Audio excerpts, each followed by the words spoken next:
Captain Jake Morrison sat in his chair on the bridge of the spaceship Columbia. The stars outside looked peaceful, but his radio was making strange noises. The sounds were not like anything he had heard before. His crew looked worried as they tried to figure out what was happening. "Captain, we are getting a signal from somewhere far away," said Lieutenant Amy Davis. She was the ship's communication officer. Her face showed fear as she worked with her equipment. "It sounds like someone asking for help, but the words are strange." Jake stood up and walked to Amy's station. The sounds coming from the radio were like music mixed with whale songs. Sometimes he could hear words in English, but they sounded wrong, like someone was trying to speak but did not know how. "Can you make it clearer?" Jake asked. Amy pressed many buttons and turned dials. Slowly, the sounds became words. A voice spoke in broken English. "Please help us. We are dying. Our world is ending. We need small help. Just small help." The voice belonged to someone called Veltar Prime. Jake had never heard of this person or their people, but the fear in the voice was real. Someone was in trouble, and they were asking humans for help. "Where is this signal coming from?" Jake asked his navigation officer, Lieutenant Bob Carter. Bob looked at his screens and did math in his head. "It's coming from the Zephyr system, Captain. That's about 50 light years from here. It will take us 3 days to get there if we use our fastest speed." Jake thought about what to do. The Columbia was a diplomatic ship, not a warship. They only had small weapons and a crew of 200 people. But someone was asking for help, and Jake could not ignore that. "Amy, can you talk back to them?" Jake asked. Amy nodded and spoke into her microphone. "This is Captain Jake Morrison of the human ship Columbia. We received your call for help. What is wrong?" The voice came back quickly. "Oh, thank you for hearing. U.S. I am Veltar Prime, speaker for the Zephyrian people. We are a peaceful people who live in the water. We have never hurt anyone, but now bad machines are coming to destroy us." Jake felt confused. What kind of machines? "They call themselves Void Seekers. They are not alive, but they think and move. They eat planets and stars. They have already destroyed many worlds. Now they come for ours. We are not fighters. We do not know war. We only know peace and making beautiful things." The fear in Veltar Prime's voice made Jake's heart hurt. These people were peaceful, like dolphins or whales on Earth. They had never learned to fight, and now something terrible was coming for them. "How many of these Void Seekers are there?" Jake asked. "We do not know your counting words well, Veltar." Prime said, "But they are many, more than fish in the sea, more than stars we can see. They come in ships big like our moons. We have only small ships that swim through space like fish swim through water." Jake looked at his crew. They all looked worried. If these Void Seekers were as dangerous as they sounded, the Columbia could not help alone. They would need real warships, and lots of them. "Veltar Prime, we want to help you," Jake said. "But we need to call our military leaders first. Can you wait for us to bring more ships?" "How long will this take?" Veltar Prime asked. The voice sounded like someone who was drowning and asking how long until the rescue boat arrived. "A few days, maybe a week," Jake said. "We need to go back to Earth and get help." "We will try to stay alive until then," Veltar Prime said, "but please hurry. The Void Seekers come closer every day. Our children are scared. Our old people are praying to the deep waters for mercy." Jake felt angry. Someone was threatening innocent people, and he could not stand that. Humans had always been protectors. When someone asked for help, humans helped. It was just who they were. "We will be back," Jake promised. "Tell your people to hide and stay safe. Human ships are coming. The signal ended, and the bridge became quiet. Jake looked at his crew. They all knew what they had to do. Bob, set course for Earth. Maximum speed, Jake ordered. Amy, send a message to Earth Command. Tell them we have a code red situation. Peaceful aliens are under attack and need our help. What should I tell them about the enemy? Amy asked. Jake thought for a moment.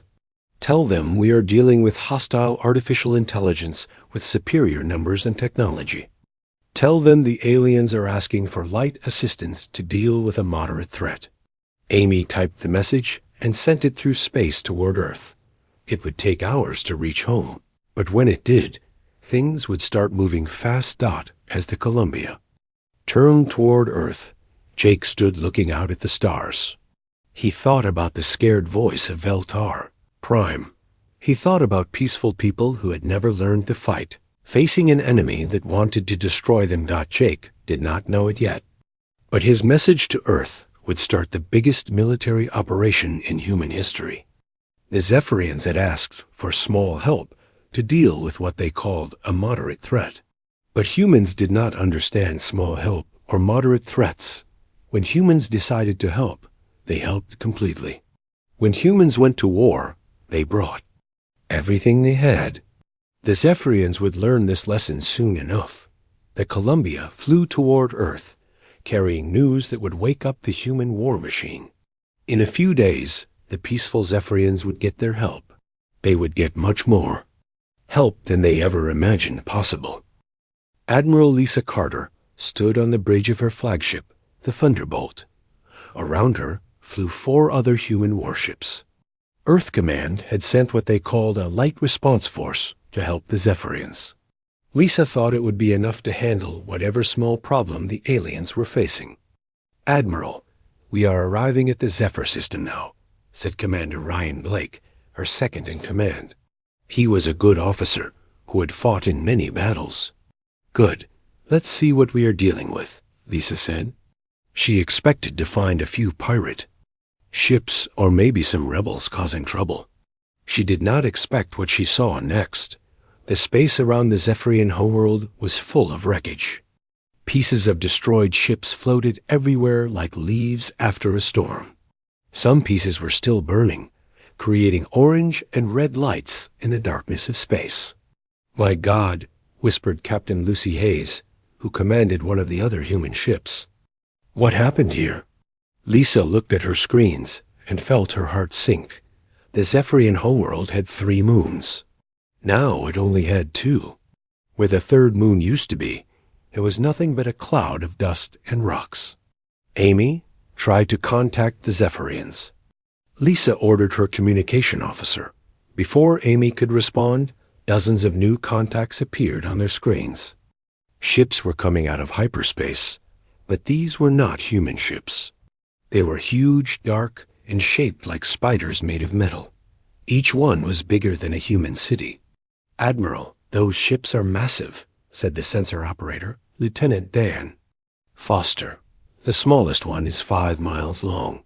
The biggest one is... I can't get a reading. It's too big for our sensors. Lisa had been a military officer for 20 years.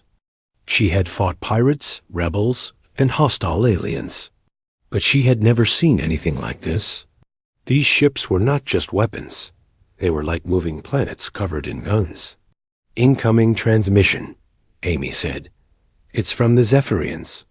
Put it through, Lisa ordered. Veltar Prime's voice came through the speakers, but now it sounded different.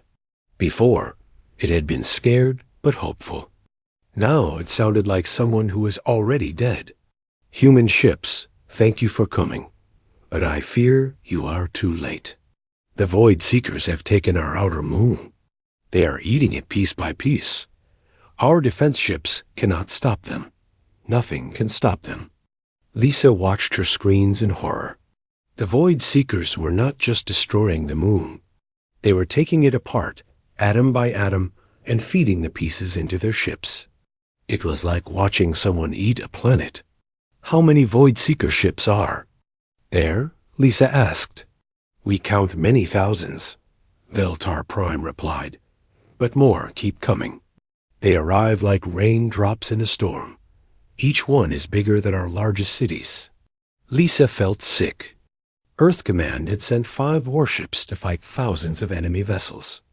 It was like sending 5 men to fight an entire army. Admiral, look at this, said Dr. Alex Hughes, the fleet science officer. He was studying the enemy ships with his instruments. These things are not just ships. They are like factories. They take matter from planets and moons and turn it into more ships. They are making themselves bigger and stronger while we watch. Lisa realized the terrible truth.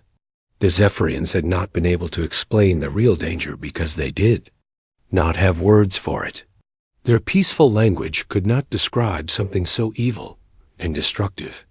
Veltar Prime, why did you not tell us how big this threat was? Lisa asked. We did not know how to say it in your words, Veltar Prime replied sadly. We are a peaceful people. We have never seen war like this. We thought all problems were small problems. We thought all help was small help. We were wrong. One of the Void Seeker ships turned toward the human fleet. It was shaped like a giant metal spider with red eyes. Energy weapons began charging along its hull. All ships evasive action, Lisa shouted. Prepare for combat. The human ships moved quickly, but the Void Seeker ship was faster than it looked. Beams of purple energy shot out from its weapons. The energy was so powerful it made space itself burn. Captain Hayes's ship, the Lightning, took a direct hit. The blast tore through its armor like paper. We're hit, Hayes shouted over the radio. Hull breach on decks 4 through 7. Lisa's ship fired back with everything it had. Nuclear missiles and laser beams struck the Void Seeker ship. The weapons that could destroy a human city barely scratched the enemy's hull. Admiral, our weapons are not working, Commander Blake shouted. Their armor is too thick. More Void Seeker ships were turning toward the human fleet. Lisa counted at least 50 of them, and each one was bigger than her entire force combined. All ships full retreat. Lisa ordered, We are leaving now. The human fleet ran from the battle as fast as their engines could carry them. Behind them, the Void Seekers continued their terrible work.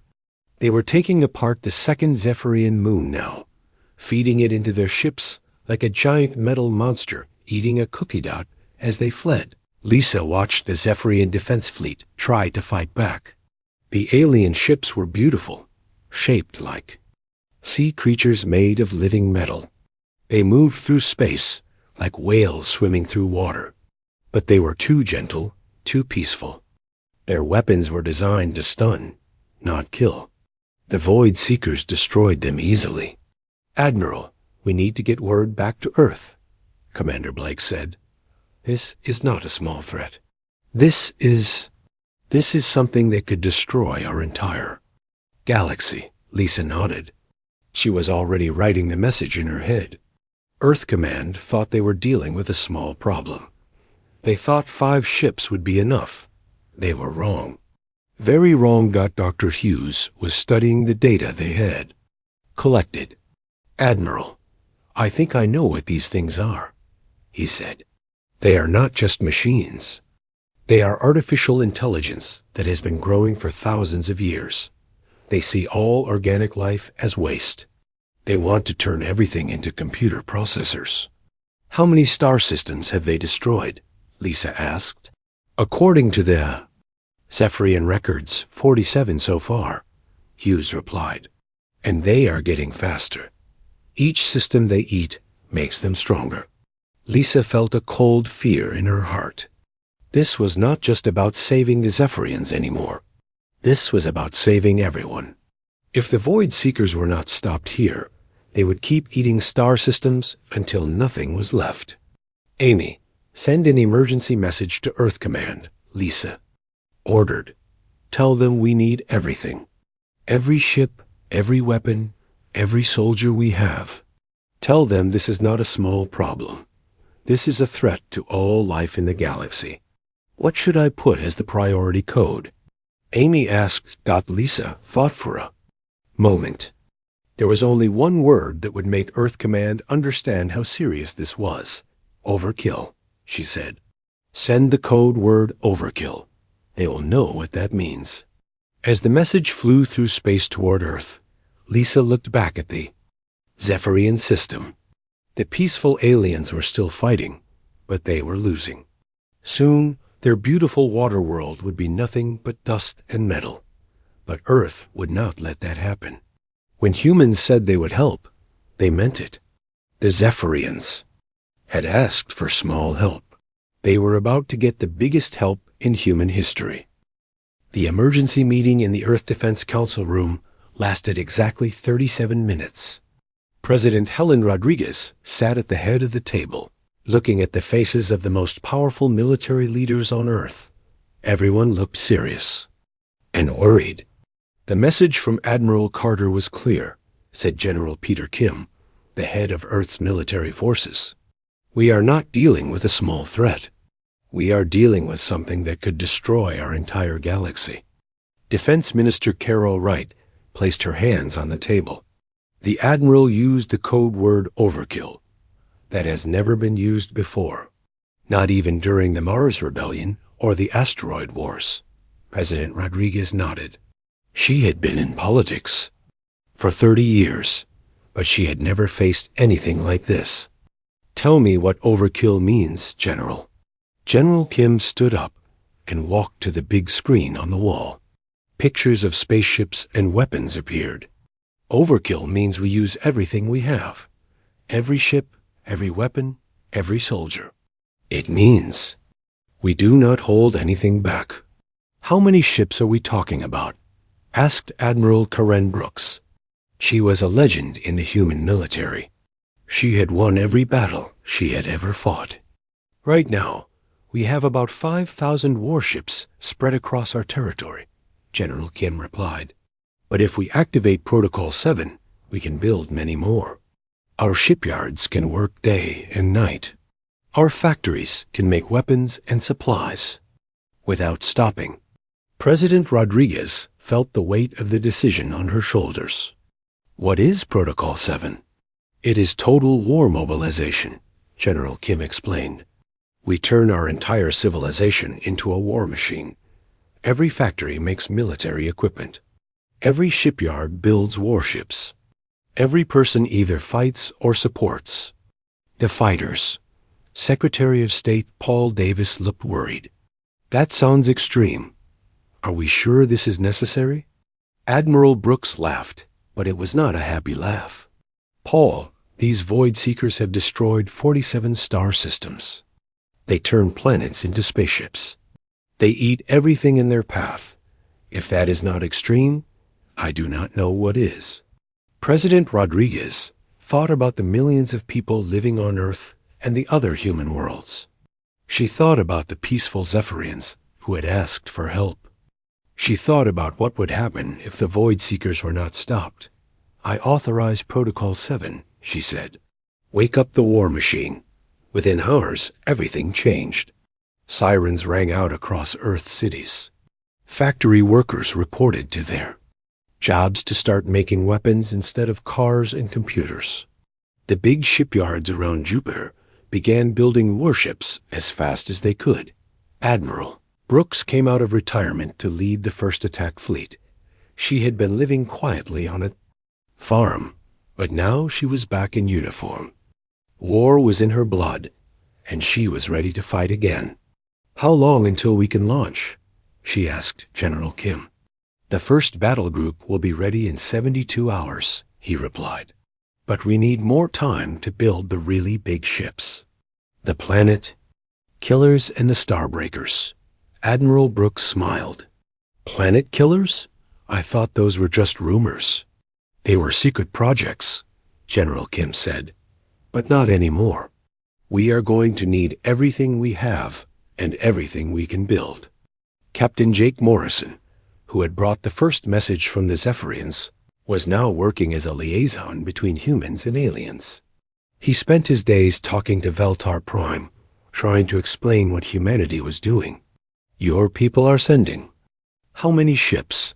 Veltar Prime asked. The alien's voice sounded confused. We are not sure yet, Jake replied, but it will be a lot. More than you can imagine. We asked for small help, Veltar Prime said. We do not understand why you are sending so much. Jake tried to explain. When humans decide to help, we help. Completely. When humans go to war, we bring everything we have. It is just who we are. Veltar Prime was quiet for a long time. Your people are very different from us. We do everything small and gentle. You do everything big and strong. That is why we can help you, Jake said. You are peaceful and beautiful. We are fighters and builders. Together, we can stop the Void Seekers. On Mars, the secret military factories deep underground came to life. Weapons that had been theoretical for decades were now being built. The Stellar Disruption Array, which could make stars explode, was being assembled by teams of engineers. Working around the clock, Dr. Alex Hughes, who had escaped from the first battle, was now working with Earth's best scientists. They were studying the data from the Void Seekers, trying to find weaknesses. These machines are incredibly advanced, he told his team. But they have one weakness. They think logically. They expect their enemies to be logical too. What do you mean? Asked Dr. Sarah Collins, a weapons expert. They expect us to send. Just enough force to win, Hughes explained. They calculate how many ships they need to beat us, then send that many. But humans do not think that way. We send more than we need. Much more. The shipyards were working faster than ever before. New ships were being built every day. Not just warships, but massive carriers that could hold thousands of fighters. Supply. Ships that could feed an army for years. Hospital ships that could heal wounded soldiers. Admiral Carter, who had witnessed the first battle, was now commanding the second attack fleet. She was amazed by how fast everything was moving. I have never seen anything like this, she told her staff. In 2 weeks, we have built more ships than we built in the last 10 years. Commander Ryan Blake, her second in command, was looking at the production reports. Admiral, at this rate, we will have over 300,000 ships ready for battle within a month. 300,000? Carter could barely believe it. That is more ships than some entire alien civilizations have. Yes, ma'am, Blake replied. But remember, we are not just fighting for the Zephyrians anymore. We are fighting for every living thing in the galaxy. The ordinary people of Earth were doing their part too. Factory workers volunteered for extra shifts. Farmers grew more food to feed the soldiers. Students studied engineering so they could help build spaceships. Everyone understood that this was not just another war. This was a fight for survival against machines that wanted to destroy all life. If humanity lost, everything would end. President Rodriguez gave a speech that was broadcast to every human world. We did not ask for this fight, she said, but we will not run from it. The Zephyrians asked us for help, and we will give them more help than they ever imagined. We will not just defeat the Void Seekers. We will destroy them completely. The speech was heard by billions of humans across the galaxy. In response, volunteers flooded the recruitment centers. Young people who had never thought about military service signed up to fight. Old veterans came out of retirement to serve again. Within a month, humanity had transformed from a peaceful trading civilization into the most powerful military force in the galaxy. The Zephyrians had asked for small help to deal with a moderate threat. They were about to receive the full might of human overkill. The war machine was awake, and it was hungry for battle. The human war fleet arrived in the Zephyrian system like a metal storm. 7 complete battle groups came out of hyperspace at the same time. The space around the alien homeworld suddenly filled with hundreds of thousands of human ships. Admiral. Corinne Brooks stood on the bridge of her flagship, the Retribution. The massive battleship was so big, it needed its own escort fleet just to protect it. Around her, the largest military force in human history, prepared for battle. Admiral, all fleets are in position, reported Captain Steve Martinez, her tactical officer. We have 312,000 ships ready for combat. Brooks smiled. She had been fighting for 30 years, but she had never commanded a force this large. Good. Let's show these machines what happens when they threaten innocent people. The Void Seekers had been busy during the month it took humans to prepare. They had completely eaten the 2 outer moons of the Zephyrian homeworld. Now they were starting to attack the planet itself. Massive drilling machines, each one the size of a city, were boring into the planet's surface. Admiral, we are getting a signal from the Zephyrians, said Lieutenant Jenny Walsh, the communication officer. Put it through, Brooks ordered. Adar Prime's voice came through the speakers. The alien sounded tired and hopeless. Human ships, thank you for coming back. But I fear it is too late. The Void Seekers have taken our moons. Now they are eating our world piece by piece. Veltar Prime, this is Admiral Brooks, she replied. We are here to help. But first, I need your people to move away from the planet's surface. We are going to make some noise. How many ships did you bring? Veltar Prime asked. Brooks looked at her screens showing the massive human fleet. Enough, she said simply. Void Seekers had noticed the human fleet. Their ships began moving to intercept the newcomers. But they were not prepared for what they faced. Where before they had fought 5 human ships, now they faced hundreds of thousands. Admiral, the enemy is moving to engage us, Captain Martinez reported. I count over 50,000 Void Seeker ships. Each one is massive. Good, Brooks said. That means we outnumber them 6-1. I like those odds. The first Void Seeker ship to reach the human fleet was the size of a small moon. It had hundreds of weapons and armor thick enough to stop nuclear bombs. It expected to destroy the human ships easily, just like it had destroyed the Zephyrian defenses. Instead, it faced the concentrated fire of an entire human battle group. 1,000 ships opened fire at the same time. Nuclear missiles, laser beams, and particle cannons all hit the Void Seeker ship at once. The massive machine, which had seemed invincible, exploded in a ball of fire. First kill to Battle Group 3, Martinez reported with a grin. More Void Seeker ships rushed toward the human fleet, but they were making a mistake. They were thinking like machines, calculating the exact amount of force needed to win. They did not understand that humans did not think that way. All ships, execute attack pattern Delta, Brooks ordered. I want overwhelming firepower on every target. The human fleet moved like a well-trained army. Where the Void Seekers sent 1 ship, the humans sent 10. Where the machines sent 10 ships, the humans sent 100. Every single enemy vessel faced impossible odds. Captain Morrison, now commanding his own battle group, watched the battle with amazement. I have never seen anything like this, he told his crew. We are not just winning. We are destroying them completely. The Void Seekers tried to adapt. They sent their largest ships, the ones that were as big as planets. But the humans had an answer for those too. Admiral Carter's second fleet included ships called planet crackers, vessels designed to destroy entire worlds. Admiral Brooks, this is Admiral Carter, came the voice over the radio. We have a big one coming our way. It's larger than anything we have seen before. I see it, Brooks replied. It's time to test our new toys. All planet crackers. Target the large enemy vessel. Show them what human engineering can do. The planet crackers were ships that most people thought were just rumors. They carried weapons that could split moons in half. Now, for the first time, they were being used in battle.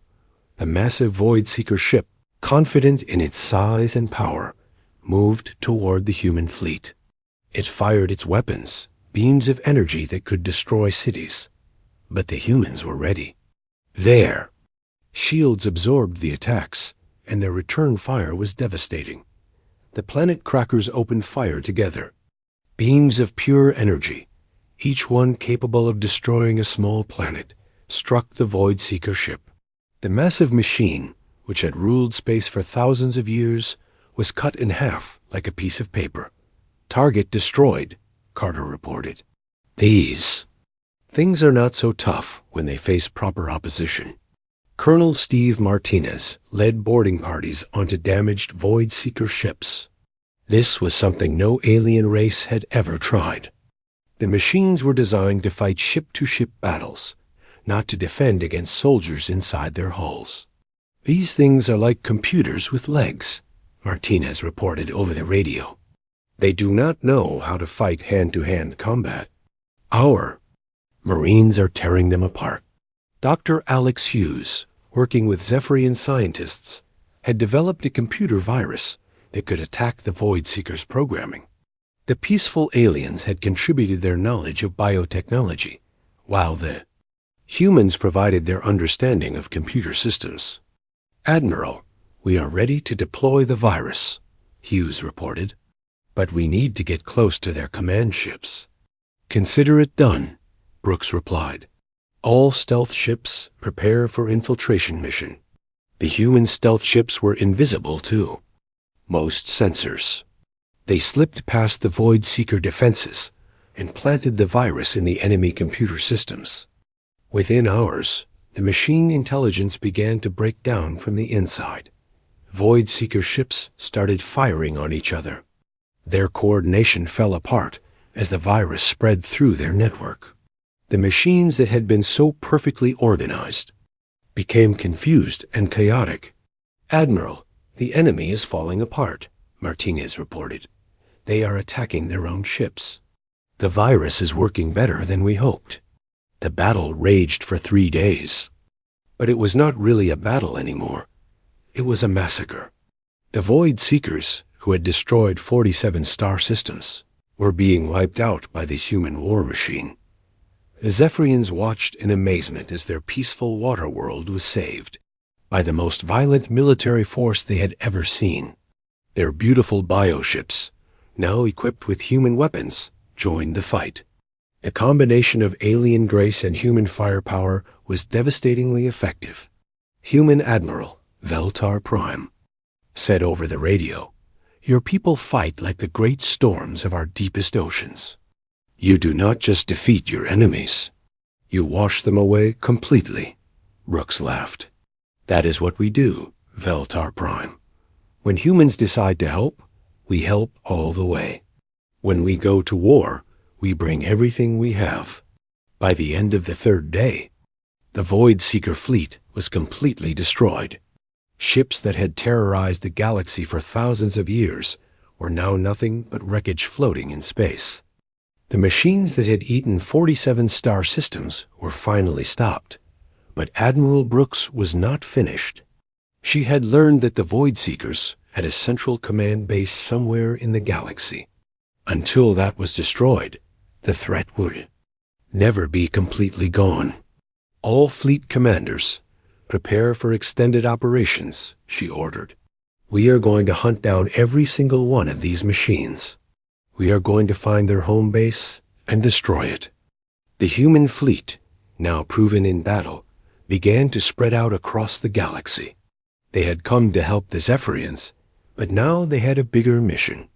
They were going to make sure the Void Seekers could never threaten anyone again. The hammer of human military might had fallen, and it would not stop until every last machine was destroyed. The final battle took place at the edge of the galaxy, where space was dark and cold. The human fleet had been hunting the Void Seekers for 6 months, following their trail of destroyed worlds. Now they had found what they were looking for. The Void Seeker Central Command Base was not a ship or a station. It was a construct the size of a gas giant, a massive sphere of metal and computers that had been growing for thousands of years.